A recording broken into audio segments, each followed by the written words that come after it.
Okay, welcome to today's show, everyone. And we are super excited to be introducing you to a very special guest. Jonathan McLearnon is a weight loss coach and emotional eating expert who has lost himself over 100 pounds. From nanotechnology researcher to Navy Marine engineer to global trotting nomad. This guy's done it all. Okay, Coach John, as he's known, spent most of his life running from his true calling until one question changed his life. Now he's on a mission to help others lose weight for good and leave the BS diets in the rearview mirror. With Freedom Nutrition Coaching, he marries the science of metabolism with the psychology of behavior change and the compassion of human connection to create life-changing transformation with his clients, which just sounds so powerful. So welcome to the show, John. Thank you so much for having me, and I think I would like to have a British person introduce me every time I do a podcast because it sounds absolutely brilliant. As you might gather, I'm not from the UK, although technically I have heritage from Northern Ireland, actually, County Antrim, Belfast. Oh, so yeah, you got some roots there. Yeah, I could try put an Irish accent on, but it might not. It might sound a bit funny if I try. Throughout the conversation, just vibe in and out of these different accents and see how it flows. Yeah. We'll just weave that in there randomly. My apologies to any Irish people. So listen, John, thank you obviously so much for coming on. One of the questions I have to ask straight off the bat is, what was the one question that changed your life from the intro? Absolutely. Well, maybe I'll just give a smidgen of a backstory. So I'll just lay the groundwork for how we got to that question, because I think it all pieces together quite nicely. And so, as you mentioned, I spent quite a few years traveling with my wife, and it was during our time living in South Africa that I went from being like fairly athletic to being morbidly obese. And it was a result of a traumatic experience that I went through. And that really began my journey of weight loss in earnest. Now, prior to that, I would have thought that anyone who struggled with their weight was just lazy or undisciplined, because that was kind of the world that I knew. I was an athlete, I stayed active, I ate pretty good, that kind of thing. Now, all of a sudden, after going through trauma, not really knowing how to cope or deal, using food as a coping mechanism, and I gained over 100 pounds, all of a sudden I'm trying to figure out how the heck do I lose weight? And this whole like dissociating with myself and my body, my identity. And then there's the pain of carrying all that weight. So I tried a lot of different things to lose weight. My dietary attempts would have spanned basically from raw food veganism to almost carnivore.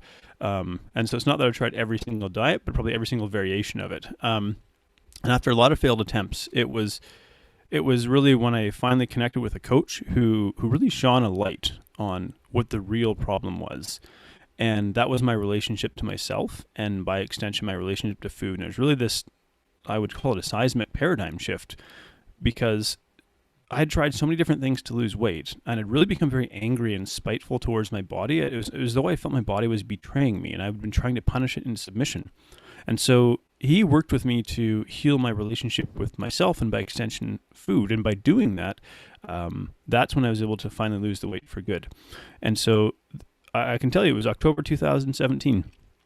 He said to me, Jonathan, if you make a list of all the things that you love and value, how far down that list do I have to go before I see your name? And that question just stopped me cold, because it wasn't that I was near the bottom of the list. It was I wasn't on the list, period.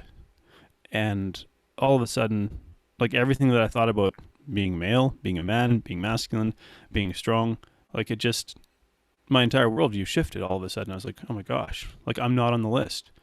And here was another, and a male coach giving me permission to do that. So now I had to all of a sudden learn, what does that even look like, or how do I do that?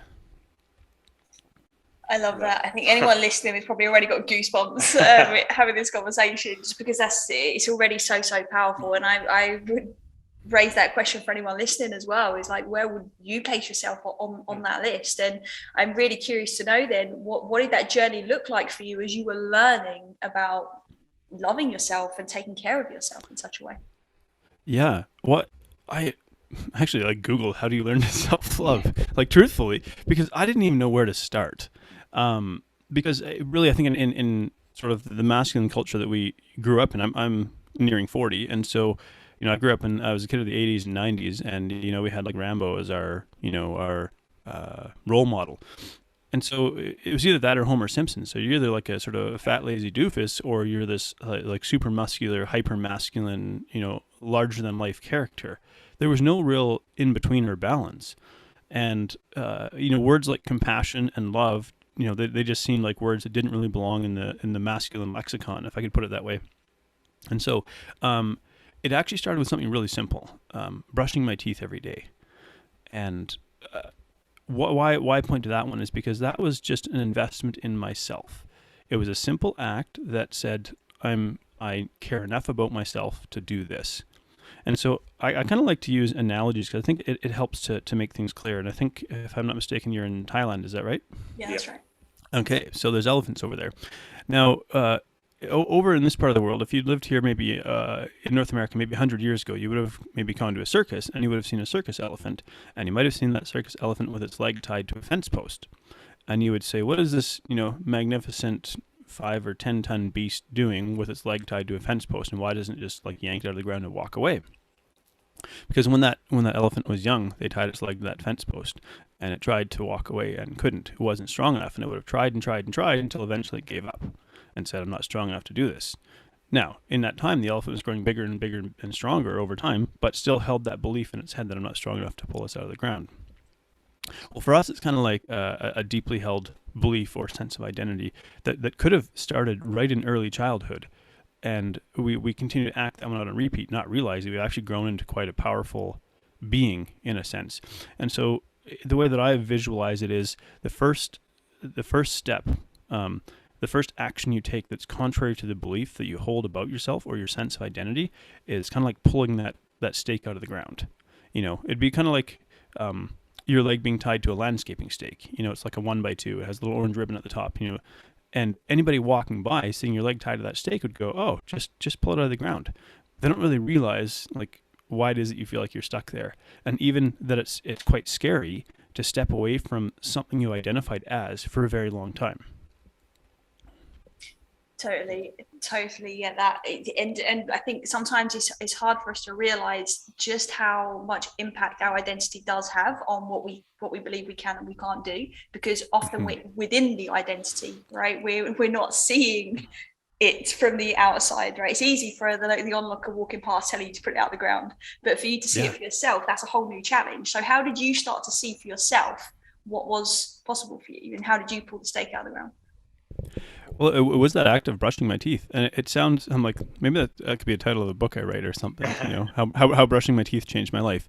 But it was because that was the action that was contrary to the belief I held about myself. Because I was really like we go back to, I didn't even hold like a sense of self-love or even really self-respect. In fact, I was the proverbial set myself on fire to keep other people warm, really kind of martyring myself at the expense of others. But that was really a reflection of this deeply held belief that I'm not really truly worthy of love and care. And so it's like I had to try to earn that from everybody by just working relentlessly. And I was a workaholic as well. And so from there, that became like an anchor habit. And then, it started, I would drink maybe 500 mils of water every morning. So then I start to hydrate. So it's because I think sometimes there's also a temptation to really like try to go into the sort of the transcendent or the esoteric, when we can be very, very practical about this, a physical action in the world that says that's contrary to this belief. Like I am worthy of self-love and care. And that's why I brush my teeth every single morning. And then I drink a little bit of water, and now, I continue to build on that. And then it's like, now I go for a ride on my recumbent bike. And so I have this little habit stack, and then I have like family snuggle time, with my wife and my young son. And so it just continues to grow, but it really started with one simple action that was contrary to the belief I held. And why I highlight that it was a small action is because the way that our brain works, really, very often if we try to take a dramatic action that is a really significant departure from a belief that we hold, our primal brain will put up what I call the emotional brick wall, and it will actually drive us back to a place of familiarity, which it deems to be safe. And so this is why we find ourselves maybe getting trapped in patterns of self-sabotaging behavior, where the logical brain will say, man, I don't know why I'm doing this. Like, it doesn't make sense. And it's because, it's not coming from your prefrontal cortex. It's coming from a different part of your brain. Nice, definitely. And it's just so true, because like you talk about nutrition, obviously, in this big part of what you do. But as we talk to you in the past and what we've seen that you do, you're not that traditional nutritionist. You're not that person who goes, okay, you need to eat healthy and this is your plan, follow it, you're going to get results. you do come at it from that psychological and emotional perspective, because it has such a huge correlation between the both. You like these eating issues most people have, these eating disorders people have, and how they perceive and kind of worship food in a unhealthy way. It comes down to that psychology and that emotion. So what I'd like to ask you is, what kind of, with the clients you've worked with, or even just anyone that you've helped, what correlation have you seen between kind of, well, food, the food that people consume, and kind of their thought process, their emotions that they show, just the way they show up? So is there any correlation between the food they consume and how they think and act? Oh, 100% there is. And I like to, sort of, my perspective is that all behavior makes sense. So I start from that premise. And I don't mean that all behavior is helpful or good or beneficial, but it always makes sense if we kind of understand what's driving the behavior. And it's really why I've coined this phrase brain-driven weight loss, because we look at the brain as ultimately the driver of our behavior.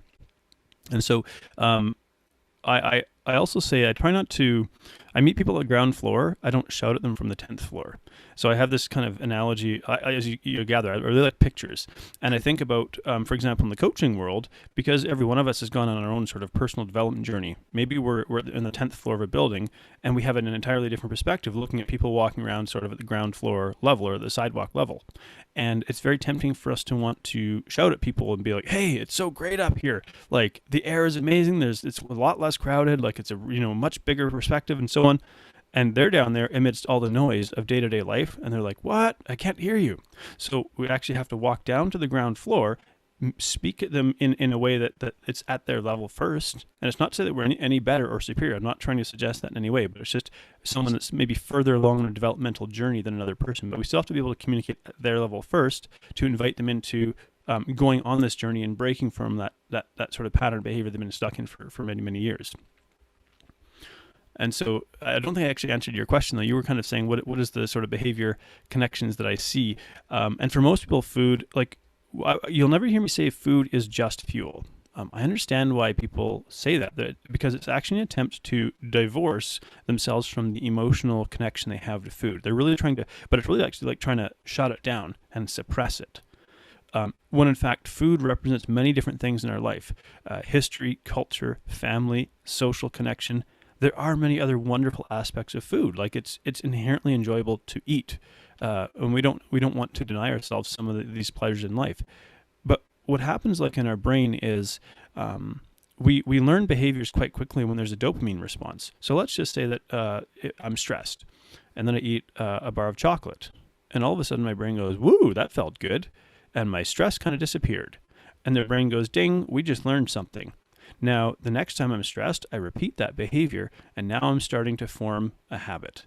My brain realizes I have a very simple and a very fast solution to stress. Now, the problem is, if you keep going back to that solution, you're going to start to gain weight because that behavior is going to expand. And broccoli doesn't give you a dopamine response, really. I mean, I guess you could feel very virtuous as you eat it, and maybe you'd get a bit of one. And so this is where we find ourselves trapped in the pattern of behavior. But the normal response to that is, okay, I'm overweight, I have a problem, so I'm going to have to cut out this food from my life because it's, I'm just picking on chocolate, for example. I have to cut out chocolate because I've gained too much weight. Well, the problem is we've never actually addressed the real reason why you're eating the chocolate. And so now the craving loop starts because your brain will start to have a tantrum. You took away a solution to a problem, and you don't have another solution for me. So now I don't know what to do.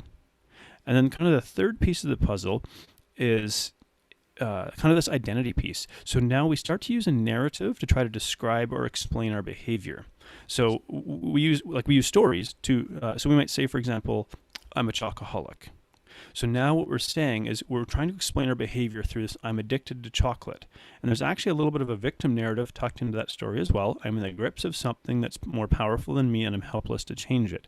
And now we're going to start to act out that identity on repeat. So every time you see chocolate, what's your brain going to do? Hey, remember, you're a chocoholic. You should eat the chocolate. And we want to act in congruence with our sense of identity. So when you kind of mix all those things together, the habits, the cravings, the behavior, and so on, all of a sudden it's like, oh my gosh, this is a little deeper than just handing somebody a meal plan.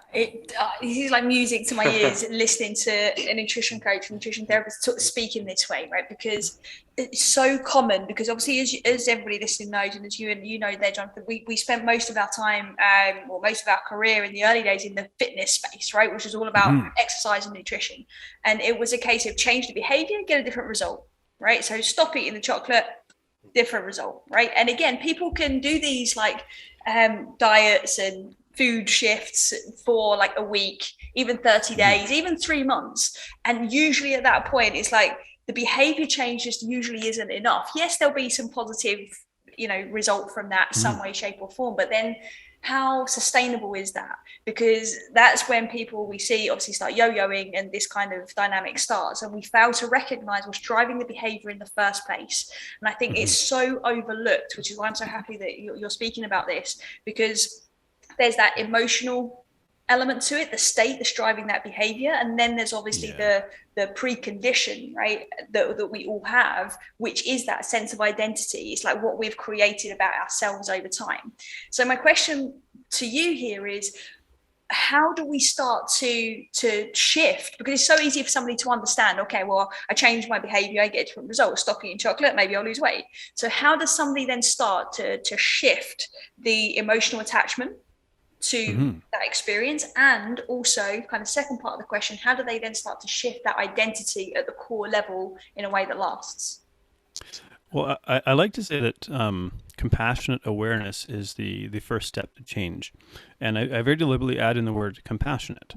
And so maybe I take one step back and say, like, how do I like to sort of define compassion? Because I'll give you an example. So let's just say I have a client who's down half a bottle of wine. And I bump into them and I go, oh my gosh, you're halfway down a bottle of wine. Now the old response might have been, why are you drinking wine? That doesn't work. That's not helping you.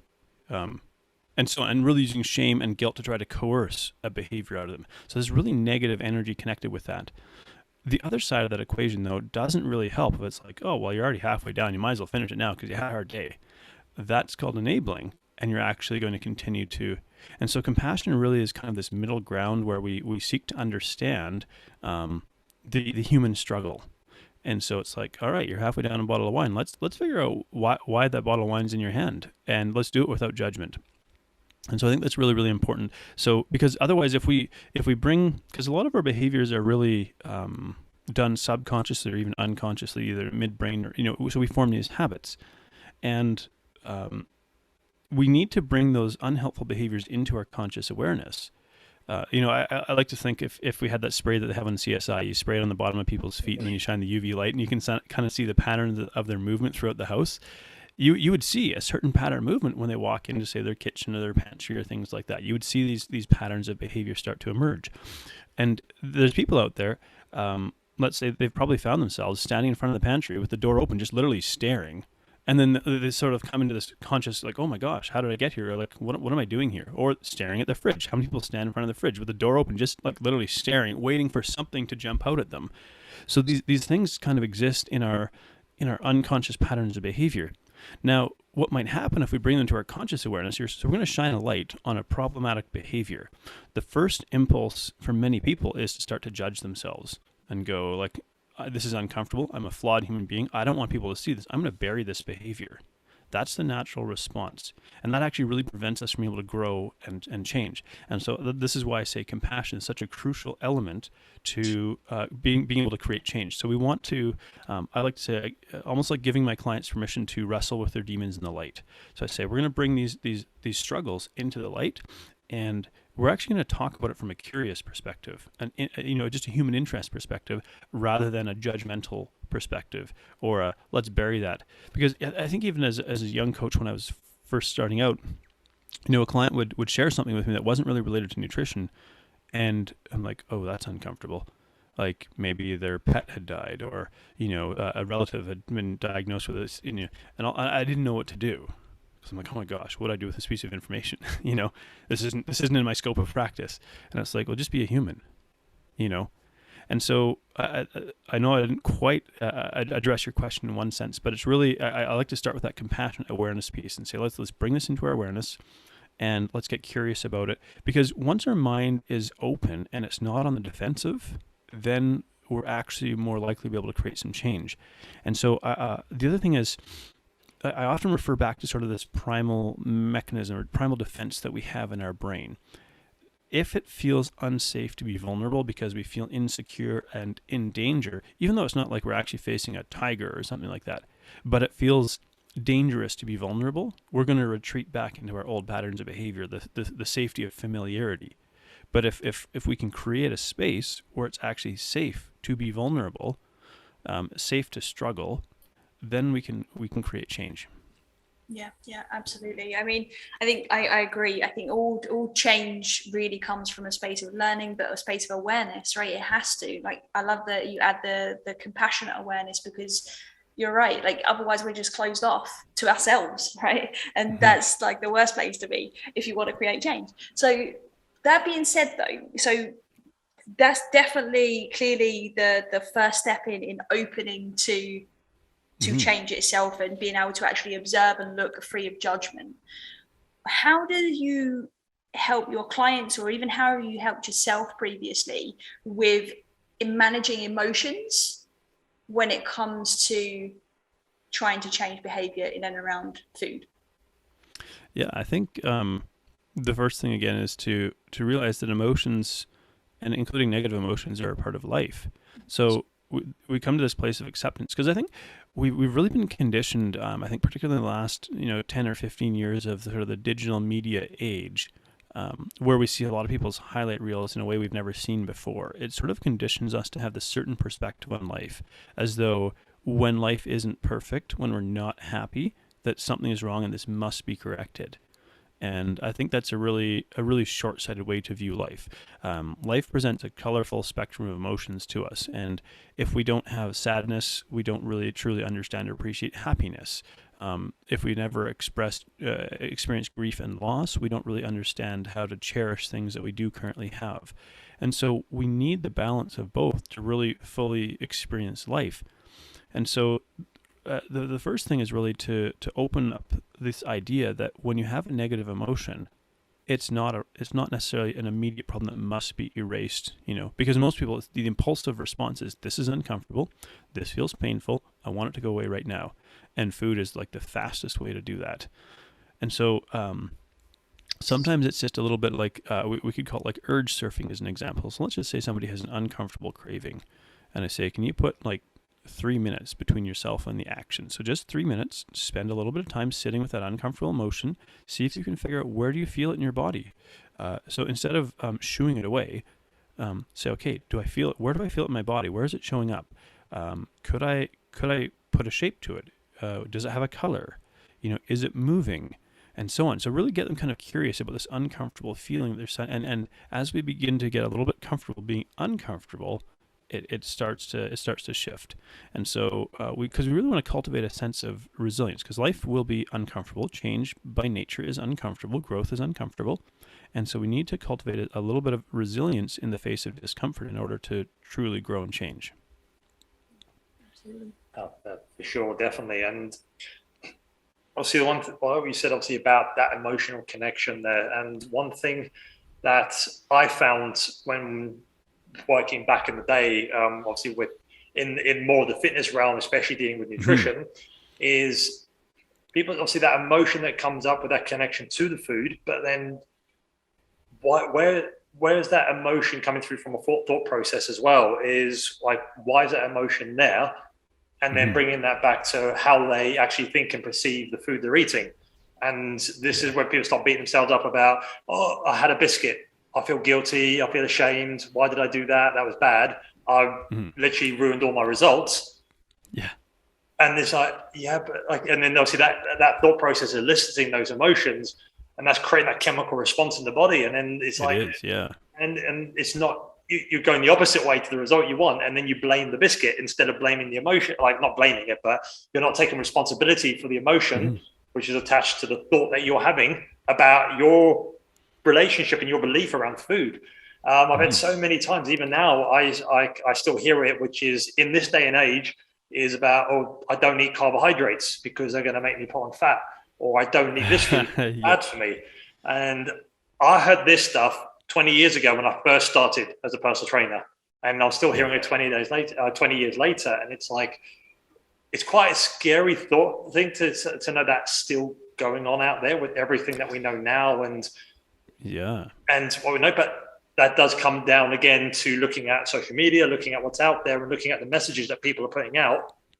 And it's still the same message is, again, like you said, it's follow these new exciting diets because they're going to work for you and avoid everything else. And what I like to try and get people to understand is that when it comes to food, your relationship with food, it's no good or bad. It's about how you perceive that food. It's your thought process and your belief system that is creating your emotional attachment to that food. So what's your thoughts on that, and and also the challenges that your clients face when they come to you around their belief system with food? Well, you kind of highlighted what we would call the all or nothing mindset. And, one of my favorite pictures of that is like if you get a flat tire and then you decide to slash the other 3 tires. And in my case, I was so disordered in my behavior that I'd set the car on fire and walk home because I'd angrily just want to spite myself for a tiny slip up. And so we call these cognitive distortions, right? So it's when we develop this exaggerated sense of reality in our head about what just happened. Like, for example, I have a headache, so I probably have a brain tumor. Like, oh my gosh, that's quite a leap to make there, or we use like overgeneralizations. I always screw up on Fridays or things like that. And so when we recognize these thinking errors that are taking place, again, that's where that awareness can start to create change, because these cognitive distortions really, they cause us a great sense of despair. And so I think a lot of people aren't even aware of the cognitive distortions and thinking errors that we experience. And so again, to sort of bring it back to this awareness piece, when you catch yourself in a thought pattern like that, you're actually allowed to take a step back and go, hang on a sec, is that likely what's actually taking place here? Is my entire day ruined because I ate a biscuit? It's not actually. Like upon investigation, we find it's probably not that true. Like if I have a headache, probably more likely I'm dehydrated than I have a brain tumor. And so really sort of, but again, because the way that I go back to how like digital media has really influenced our perspective and perception of life. Everything is so exaggerated and sort of glamorized and hyper emotive and triggering in a sense that I think it fosters that type of thinking in us. And so sometimes for people, I'm like, hey, look, maybe you need to take a break from digital media, for a day or a week, or, like if you don't require social media for work, for professional purposes, maybe take a break from that and just see, like 3 or 4 days later, your brain waves are already going to start to change in a very positive way. And you might realize that social media doesn't need to play such an important role in your life. Yeah, totally, definitely. And I think that's something that's another addiction in itself, which is another podcast, I think, for another day. No, it's been engineered for a dopamine drip. Exactly. So, John, I'm curious to know, aside from like taking a break from media, is there any other kind of practical advice or tips or anything that maybe our listeners could go away and do if they notice that they're getting stuck, that their thoughts are getting stuck in that vicious cycle? Because you've given a great tip already around the emotions, around just taking like a 3-minute pause between your urge and your action. So what about from a thought perspective? Is there anything that you could suggest? Well, I mean, I use the acronym FAST. And it's kind of like I'd say, here's how you can crush your cravings fast, in a sense. So, the F stands for feel. So that's, again, actually being present with what you experience in your body and maybe getting curious about it. A is acknowledge or ask. So it's really about recognizing that this emotion isn't something that necessarily needs to be chased out of your body, but you can actually acknowledge it's present. S stands for speak. But you don't necessarily have to speak verbally out loud, but really produce some language. Can you put words to what your experience is? Whether it's written, whether it's speaking, and it doesn't matter if you're talking to yourself, writing on a piece of paper, talking to a friend, but can you verbalize what you're experiencing? That one can be a little bit tricky for people because sometimes these feelings and experiences actually come from a time in our experience before we really had linguistic abilities. In other words, before we're maybe 2 years old or things like that. So it's and T is time. That's that time piece. So the most intense part of our emotional experience it usually lasts about 7 to 10 minutes. It kind of comes and goes like a wave. And so with the understanding that it feels like in the moment it's going to ramp up to infinity. Like it's getting more and more intense. It's not going to stop. It's going to ramp up to infinity till my head explodes. And that's not the case. It's going to reach a peak and then it's going to drop off. And yeah, it might come back because they come and go in waves. But even with that awareness, that equips us with, okay, this is going to be uncomfortable for a period of time, but I can deal with that now that I know there's a finite limit to this experience, and that allows me to move forward. Yeah, perfect. Super helpful. I like that a lot. We love an acronym, don't we? So, That's good. really, really useful. Definitely. I'm really curious to take this conversation really back to kind of how you started, where you said that your journey in terms of weight was triggered by trauma. So I'm curious to know, was that just the behavioral side of your decisions around food that was a challenge, or was it also more of like a physiological perspective, as in your system was in very much a triggered state that it stops you from being able to lose weight? I'm curious kind of how that played out for you. Both. So because we continued to live in South Africa for another 4.5 months after the incident occurred. And so because of that, there were multiple other incidents, none quite as severe and violent as the first one that happened to me, but there were multiple incidents that it just compounds on the original trauma that's never yet been resolved, and so it just creates these layers of stress. And so cortisol is just like through the roof. If you were to do, I'm not sure if you're familiar with the Dutch test, it's dried urine test of comprehensive hormones, and that's a way you can sort of analyze your 24-hour hormonal fluctuations. And I did a Dutch test a couple of years later when I was back in Canada, and my cortisol was still like redlined. They're like, you have enough cortisol for a horse. Like it was off the charts. In other words, like it was past the red marks on their calibrations. And then we really interesting, we look, and I had virtually no testosterone at all. And then really high estrogen levels, and that's also driven by excess body fat. But I don't want it to get lost on the endocrinology trail here. But just that there's that element first of all, the compounding stress. Then there's all of the like intrusive thoughts, and so after being traumatized by a violent attack, there's the desire, the temptation to want to take back what was taken from me. I think we could say that hurt people or want to hurt people. And so for me, I had a lot of thoughts of like violent retribution. And that was a really difficult place for me to be, because I actually didn't want those thoughts in my head, but they kept showing up. And because there's always a part of the brain, or at least I felt in my experience with trauma, there was a part of my brain that recognized that like something's not right here. This isn't who I am. Like I'm not a violent person. So to experience these thoughts where I literally wanted to set traps for people so I could carry out violent retribution, I knew I was in a pretty bad place. Yeah. So food was, again, probably the most socially acceptable way to still function in society. And it wasn't that I deliberately set out to be a binge-eating food addict, but it was that pattern of behavior that I described earlier. I ate something and it's like, okay, that brought me a little bit of relief. It didn't solve the problem, but at least allowed me some breathing room. Turns out I needed a lot of breathing room because I ate a lot. And so you have the massive sort of stress, compounding stress response, being built on this original massive traumatic event, along with everything else that was going on in my head.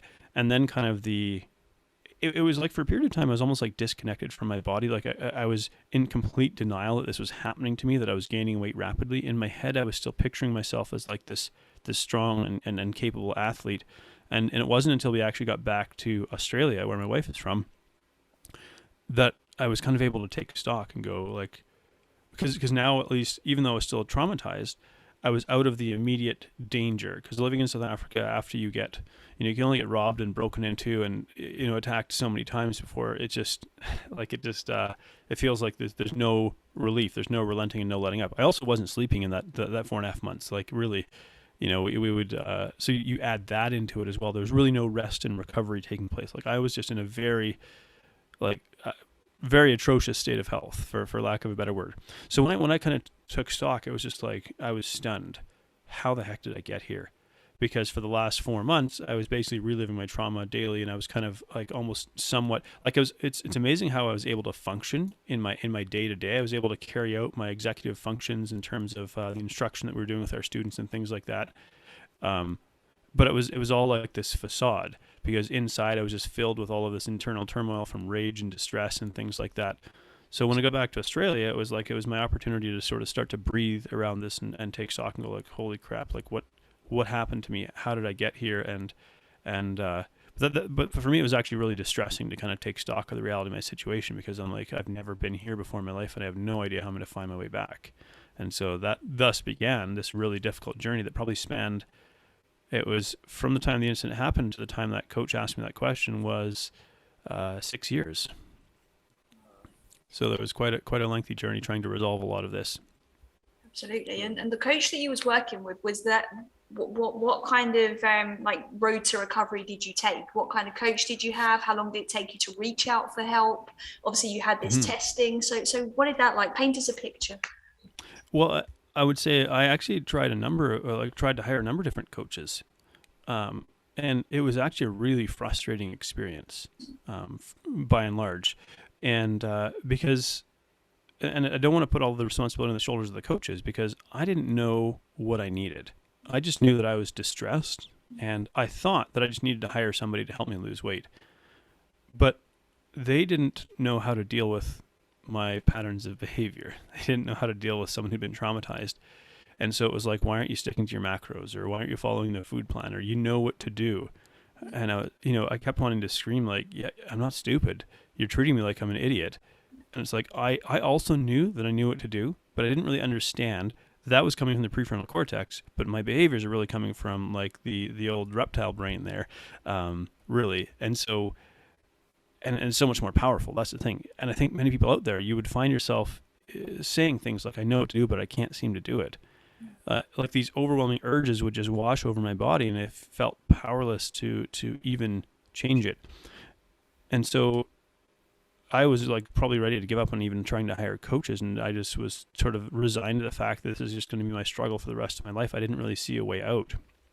And then it was when I was getting a test done for life insurance. So I was purchasing some additional life insurance, and they do a health assessment. And they couldn't get my blood pressure to come down, and it was like 145 over 100 or something like that, and or 110. Like it was elevated. And of course my weight and my waist circumference, like it's actually really, in one sense, a little bit humiliating when I was 35 years old at the time, getting these assessments done and identifying like it's going to cost me extra money because I'm more likely to die in my current state. Like I'm more likely to die sooner in my current state of health.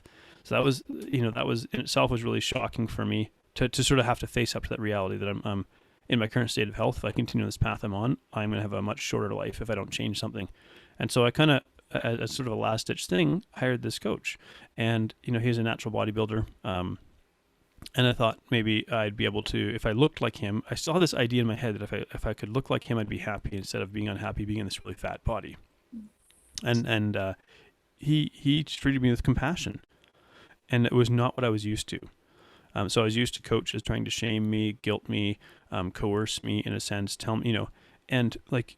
I go back to, I know that I'm actually really intelligent, and it's not me trying to toot my own horn. I got my brain free of charge, but I have a really good brain.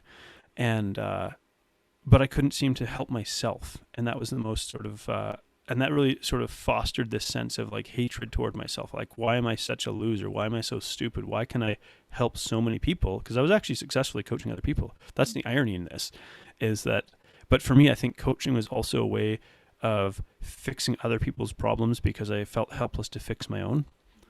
So it was this really like I look back now and I go, oh my gosh, like this is this really messy sort of psychological and emotional journey that I was trapped in. And so it was this coach that showed me compassion again, and really was able to ask really good questions and then kind of hold space for me to, I almost don't like that term because it's really cliche to say hold space, but really be present with me as I grappled with and struggled with these questions, and not necessarily, feeling the need to shout answers at me or tell me, but just to let me wrestle with these things, and just ask curious questions and kind of explore the process with me. And it really began to feel okay to be where I was at, and okay to be struggling, and okay to be human. And I think that was the biggest catalyst for creating lasting transformation. That's huge. I mean, I'm just curious. The bodybuilder that you went to, did he have any like other qualification or Oh, yes. experience Yeah. in this way in terms of helping somebody with your patterns? I don't know if he knew exactly what he was getting into with me either, because I didn't really know. I still didn't know exactly what it was that I needed help with. That's the truth, and I think this is where a lot of people find themselves, where they're like, I need help, and I don't know what to do. And this is what keeps people turning to, I call it the lottery ticket mentality, like turning to different fad diets. And, in one sense, you could say a lot of these fad diets will work to a degree because they really all involve the same basic principles, kind of restricting your food intake, eating more whole foods, eating less junk food, moving your body a little bit more. So these basic fundamental principles of health like still apply in a sense, but unless we address like the inner work. And so he is like a precision nutrition level 2 master coach, which helps. And I have that certification now as well.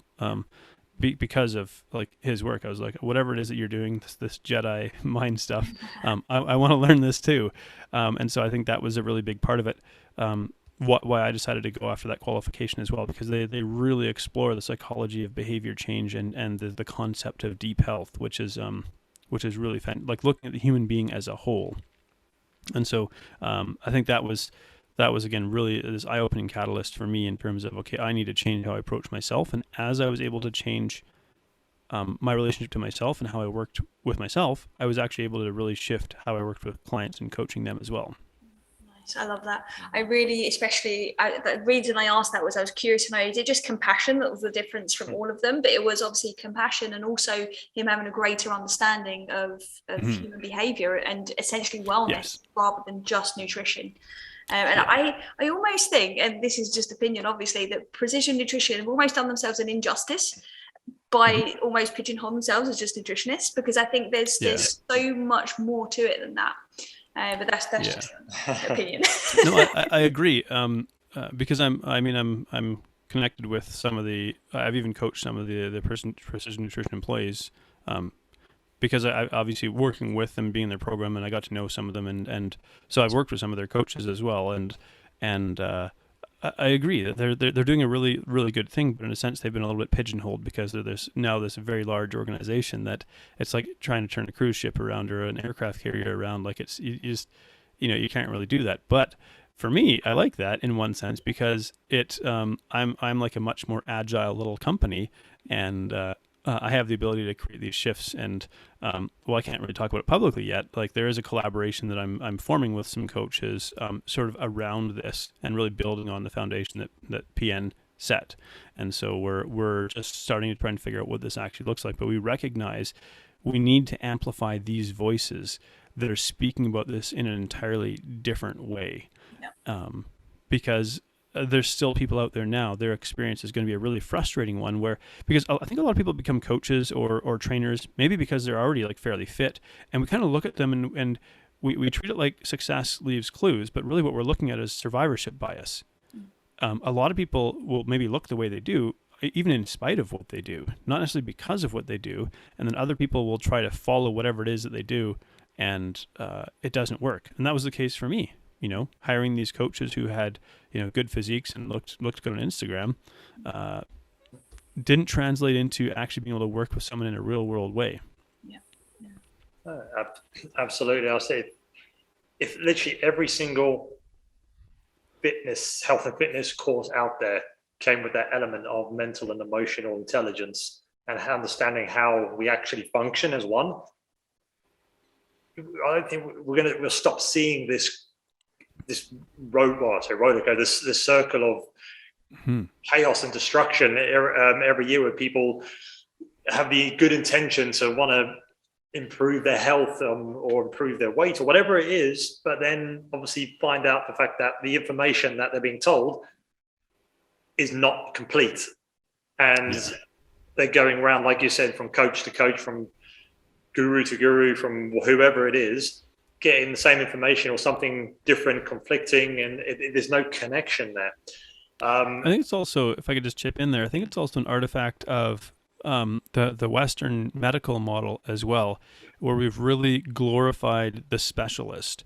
It's like if you have a problem with your gallbladder, you'll see a gallbladder specialist. If you have a problem with your elbow, you'll see like an elbow specialist, or problem with your shoulder, you see a shoulder specialist, and so on. And there's a real disconnect. You don't have a team of people going, let's look at you as a cohesive unit. And yeah, we can have these specialists, but like they're not, there's these walls of communication that aren't happening.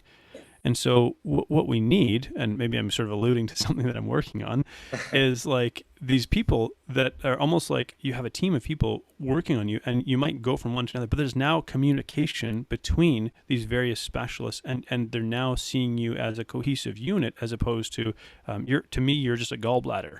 And once we fix your gallbladder, I'm done. Yeah. Exactly. No. And so we want to create this communication around, like, well, what about the brain? What about the gut? What about the human kinetics, and so on? And so really opening up this idea of collaborative work in this field. And I think it's also driven by a bit of a scarcity mindset or model. There's a lot of people out there that need help. There's actually billions of people that need help. And so but when we all have our own little businesses, and we fear like, oh my gosh, if I like collaborate with other people, there's a concern that I might lose business or something like that. And it's like we've lost sight of the fact that, and in sort of our capitalistic type society, we've lost sight of the fact that ultimately we're trying to help people, we're trying to serve them.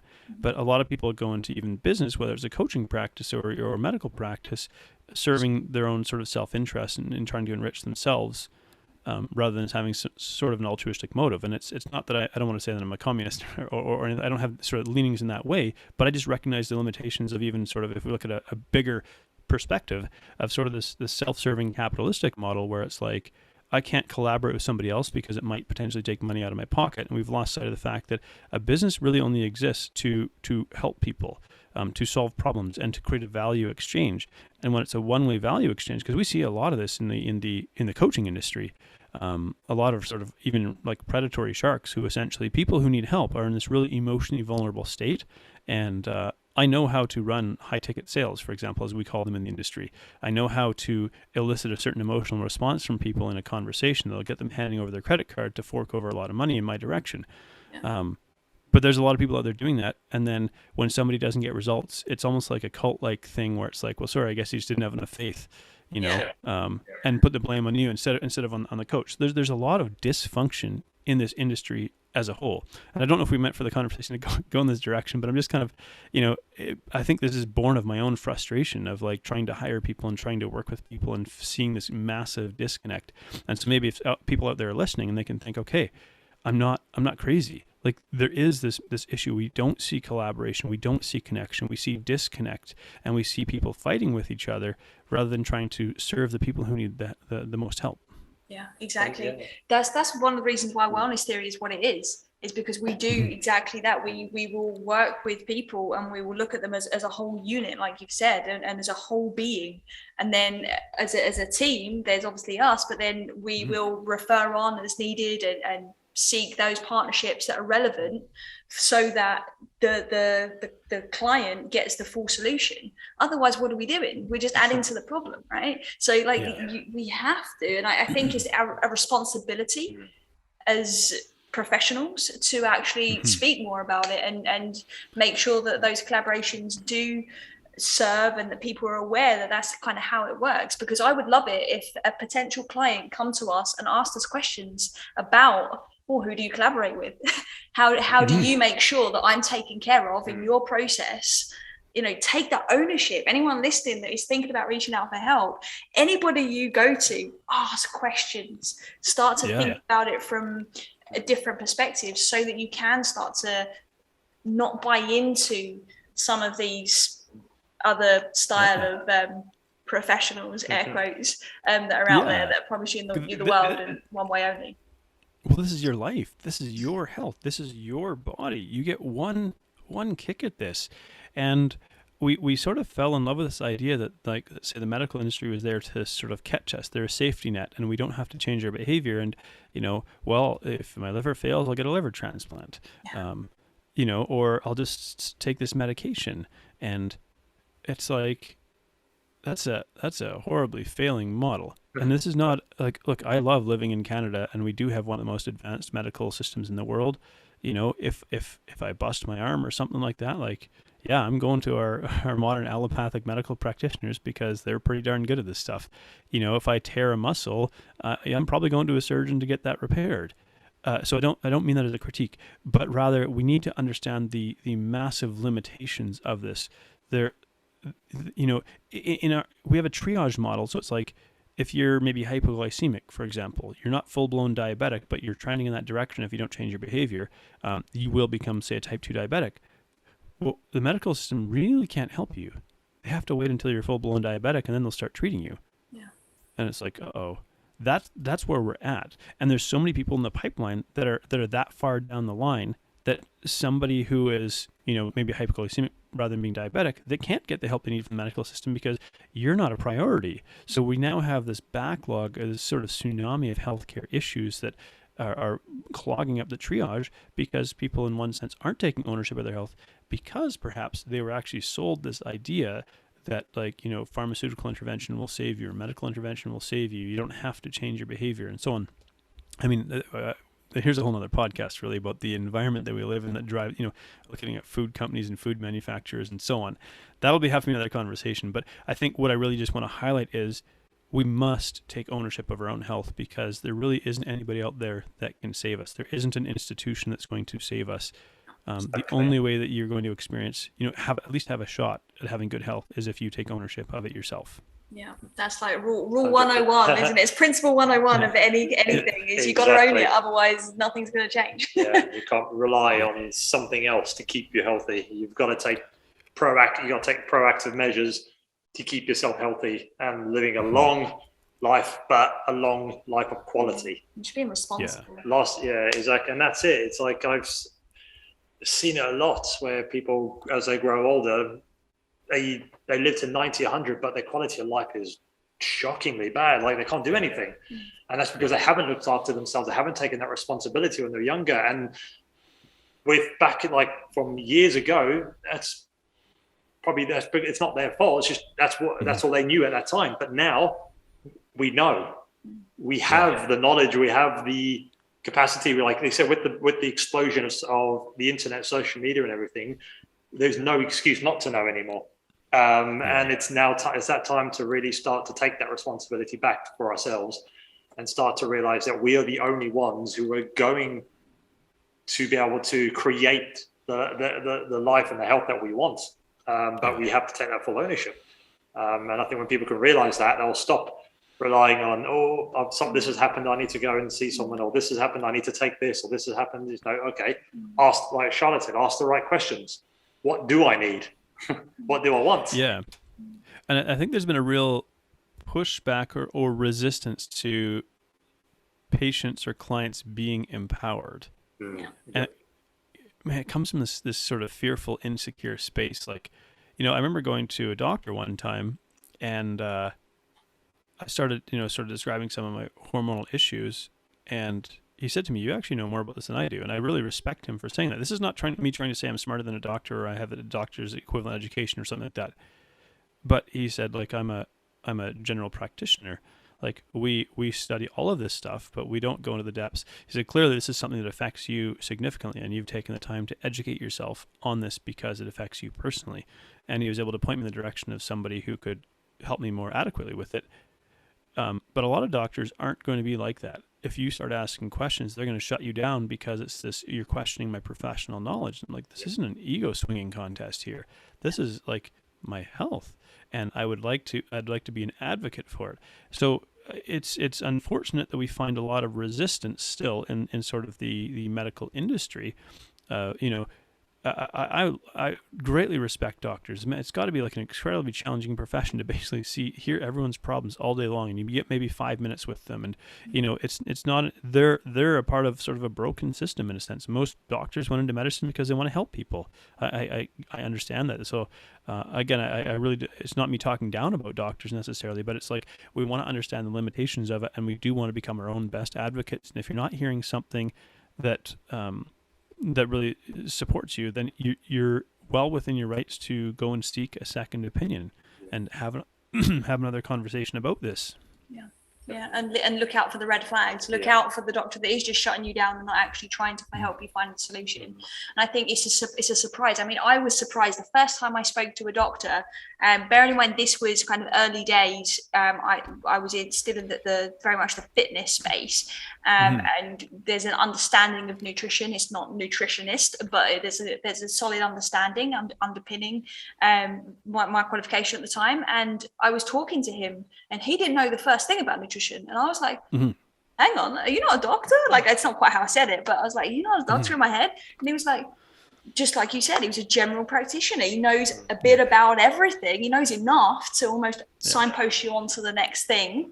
Right. And I remember at that moment, I was shocked. I was like, whoa. And I think that was when I woke up to the state of the medical system, because, you know, the way I was raised is like, doctors have the answers. You know, it's the doctor that has the answer. They're like a superhero, right? And so we've almost set them up to fail because we go in with this expectation that they should know everything. So again, it comes back to that shared responsibility, I think. Absolutely. And you know, we've lost the ability to kind of tune into our body. And I know we didn't tap into this very much, but there's again, I would point a finger at, we live in a world that is filled with emotional anesthetics. So whether that's Netflix, whether that's junk food, whether that's readily available alcohol, and, you know, the encouragement of overconsumption, there's all these emotional anesthetics available. And so we actually avoid and are even fearful of tuning into our body and hearing what it might tell us. And I think we could head off a lot of potential health problems if we were willing to tune in when something isn't quite right. And it's not that we want to become obsessive and fearful, but rather just curious and open. And so when I work with clients, one of the things I have them practice is what's called a mind-body scan. Let's just get a sense of what's happening in your body in this moment. Just get used to the idea of tuning into it. You know, are you really experiencing hunger, or is it something else? And we've kind of lost that ability. And I think if we were able to listen to our bodies, and I mean, there could be a whole other podcast about what does it mean to listen to your body. You know, what does that look like? But getting curious about it again. I think this is a part of, again, taking ownership of your health. Not necessarily filling your time with emotional anesthetics, but actually, like, what do you want your body to be able to do? And are you able to learn how to listen and tune into it and what it's telling you? Yeah, totally. Definitely. Her body scan is something we are huge advocates of. It really helps to teach people to connect on a deeper level with that and start listening. So it's such a simple but very powerful exercise to do. We heavily hold the belief that everybody has their own answers, and that doesn't always mean they know how to, you know, take the exact right next step, but at least they have the ability and the intuition enough to ask the question that leads to the right place. Right. So it's not like you're going to do a body scan and suddenly you cure a broken arm. Right. That's obviously not going to be the case. But what we need to do is be able to actually be aware of sometimes the most subtle things, so that we can start to see, well, what's coming up with that. Is there a solution already there that's coming up for you that you could try, or that you'd like to do, or you're being drawn to? Or is it bringing up a question that's leading you towards something that could be resourceful for you? And I think if anyone listening to this is maybe a bit overwhelmed with what we talked about in terms of the medical system and things as well, I think it's a brilliant place to start and just see what comes up for you. Yeah, absolutely. I mean, just a very simple practical example. Yesterday, I ate like a hash brown patty, and I don't regularly eat them, but I was like, oh, it looks kind of good, so I'll try it. And kind of later in the day, I just felt kind of refluxy, I guess I would say. Like, just kind of felt like my stomach felt off. I felt like a little bit slightly queasy and so on. And I was like, okay, that's kind of a good sign. Like, this isn't something I regularly consume, and it's not exactly a paragon of health here. You know, a hash brown patty. I enjoyed eating it. I ate it slowly, took my time and enjoyed it, but I didn't really enjoy how I felt after. And I go, oh, yeah, that's why I don't usually eat these things. And maybe that's also me saying, even as a nutritionist, I don't always eat like a perfect, like, virtuous monk.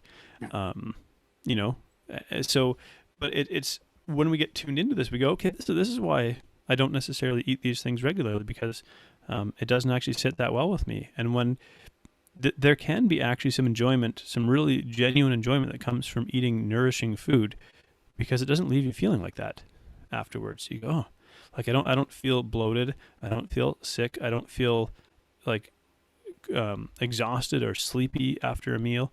Like I feel energized. That's a really good place to be after you eat, some really quality nutrient dense foods. Yeah. Yeah, absolutely. It's it's something that we always advocate to our clients as well, is when they are eating, is if they're not getting a result they want or they don't feel great, is listen to your body. What's your body telling you when you eat? Your body knows. Your body knows. Your body's sending you those signals. And it's very clear, if you feel rubbish and bloated and you've got them in abdominal pain, like after eating something, that's a clear sign that your body does not like what you're putting into it. And that could still be the quote unquote healthy foods that society tells you is healthy. It could be an apple. It could be an apple. It could be eggs. It could be whatever. Like it doesn't just mean pizza, chocolate, and processed foods. It's finding what is working for you and what's not, and that's individual to everyone. I know people who have an aversion to broccoli. I know people who have a but John loves broccoli. I love broccoli. I have to say this. John, broccoli is like one of John's favourites. So do I. I do. Yeah. There we go. You can be broccoli buddies. Broccoli buddies. So I think people named Jonathan really like broccoli. Exactly, the legendary name, and No, but like I say, if people just start listening and start listening to like, this is healthy for you, this is not, and start actually listening to what their body's saying is healthy for them or not, then I think people start to make those right decisions. And if they want something that they like to eat, but they know doesn't affects them in a negative way, that's a choice then. At the end of the day, they make that choice. They know what the result's going to be, but they're having it because they like it. And then, but they don't have it very often, like you said, like with yourself. And I do the same as well. I don't do real well on pizza, but I love pizza. And I'll have it once in a while because I love the taste of it. I know it doesn't affect me great. I don't feel great after, but I know that's going to come up.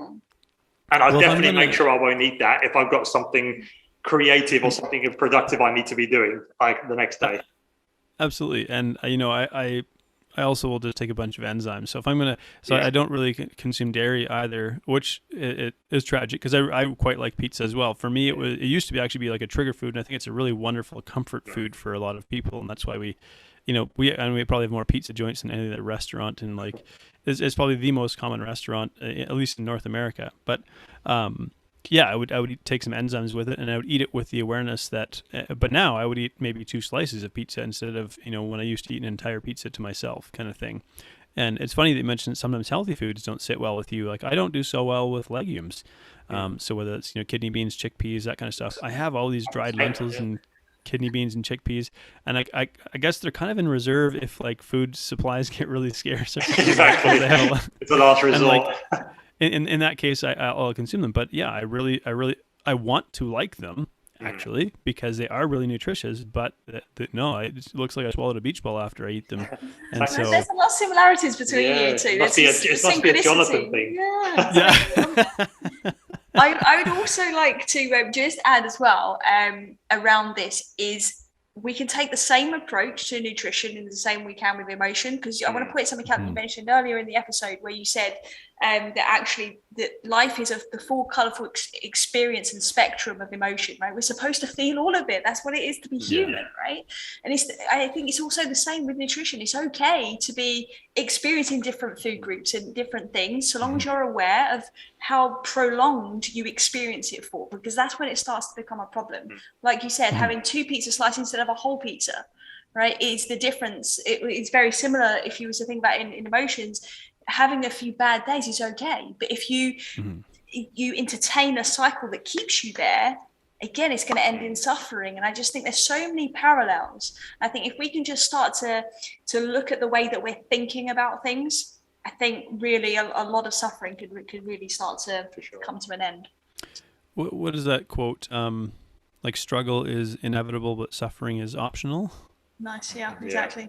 Yeah, I'd like to take credit for that, but it's definitely not my own originally. Maybe a listener, if there's a way to leave a comment somewhere, can let us know where that quote originated from. But yeah, I believe it goes. Yeah, struggle is inevitable. And actually, I think we should not. Again, we shouldn't reject struggle, because that's where we find growth. It's where we're forced to become resourceful and dig in and find our strengths and find the tools that we But suffering is optional, and so. maybe it was something like Viktor Frankl, or who wrote Man's Search for Meaning, or someone profound like that. So and anyone who's listening, just go and read that book anyway. Man's Search for Meaning, Viktor Frankl. It's one of my favorite books. I believe it's a must read for every human being, no matter where they are. But I totally agree. We always say that stress is also a choice, but meaning your reaction to it, right? It's not your fault, but it's your responsibility. And I think that comes down to a lot of things. And I think if we can start to really own that, and own those statements, and own those quotes, and really look at the depth of what they mean, I think, again, the world would be very different. It would. Awesome. So this, God, I literally could just talk for hours. Crazy. I hope so. Anyone listening, I hope you're ready to go for another 4 hours. No, I'm just kidding. Yeah. Well, we'll just have to connect for a few more episodes. For sure, definitely. On Wellness Unplugged or on Wellness Theory. Either way, I think this is the beginning of like a really fruitful collaboration and connection over the years because we have very similar beliefs and ideals, and really the goal of creating better human beings, or helping people to become better human beings. Yeah. Definitely. And what we're talking about today, and what you shared, it's probably blown a lot of people's minds, and they're probably still processing everything that's going on, which is like amazing. So is there anything that you would like to add to what to the conversation? Is there anything that you feel that the listeners really need to know and to take away with them? I would say you're not crazy and you're not broken. Nice. And in that, I mean, if you're experiencing something you can't seem to get answers, it's not just in your head. There is something going on, but you just haven't necessarily found the answer yet. And sometimes that can feel really discouraging, and you wonder, is there any hope or help for me? And really, I speak from personal experience. I look back to the person that I was. If you would have met me 10, even 7, 6 years ago, you really wouldn't recognize me, except maybe I have some facial features that are still the same, and maybe a couple more gray hairs. But the individual you would have interacted with is very different than the person that I am today. And so it's, you don't think this is the end of the road for you if you're struggling. So you're not crazy, you're not broken, you just haven't quite found the answers yet, and keep searching because it's worth it. Nice. Beautiful.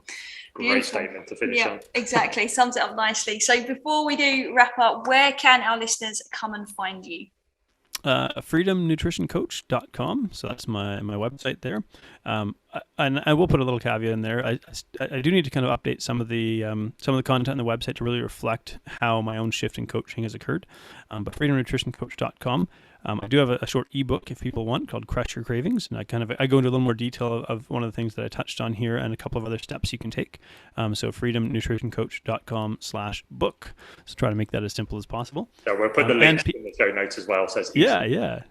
And then of course people are welcome to send me a friend request on Facebook. I haven't hit my limit yet. So my username is Canadian Nomad. So Canadian OMAD. There's only one N there. But yeah, you're welcome to send me a friend request, and just I'm pretty down to earth. I love having conversations with people, and so you're welcome to people are welcome to reach out and just shoot me a message and say, hey, you mentioned this. I was kind of curious if you'd expand on it. I'd be happy to do that. Amazing. You're definitely down to earth, and we are very grateful that you've taken the time to come on to the Wellness Theory podcast today. And for you guys listening as well, we've also done an episode with Jonathan on Wellness Unplugged, which is his podcast, which we'll also put a link to in the show notes as well. And I'm sure this will be one of many future conversations. And thank you so much. Yeah, thank you for having me, and thank you for the work that you do as well. I think it's really important that we have more people in this space, so I really appreciate that. Thank you.